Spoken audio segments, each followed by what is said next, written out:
عذبني هو وامه عشان خاطر الموسم بتاع مطلة رمضان. فاطمة سعيد ممرضة في مستشفى بالريش في القاهرة في بداية العشرينات، عندها 19 سنة. اتجوزت من 6 شهور. جوزها زميلها برضو ممرض وقتلها. ليه بقى قتلها؟ عشان سبب كبير قوي. قتلها عشان خاطر أهلها ما جابولهاش يميش رمضان. فاطمة اتجوزت من زميلها في الشغل محمد وشهرته حاتم الخولي، وطبعا المشاكل دبت في أول أسبوع جواز لأن الحياة مش وردية زي المسلسلات التركية. المهم فاطمة عاوزة تنزل تصلي التراويح في الجامع. جوزها رفض، كلمة من هنا وكلمة من هنا، راح طعنها بالسكينة في صدرها.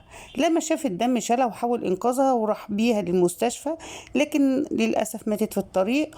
وطبعا عاطفة الأبوة، أبوه وأمه حاولوا ينقذوا ابنهم وقالوا إن الضحية وقعت على الأرض وهي ماسكة السكينة في المطبخ عشان وهي بتعمل الأكل فانغرست في صدرها.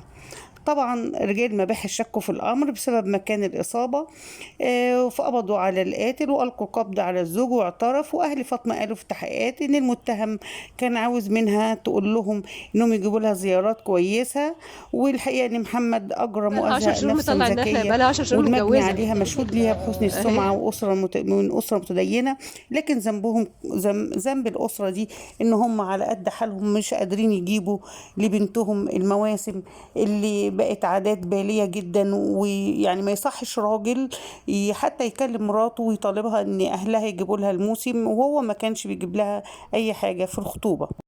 فاطمة بنتك يا ترى هتطلب ايه من العدالة؟ يا ريت القصاص العادل ويكون رادع لأي نفس تسوي ليها تزهق الروح.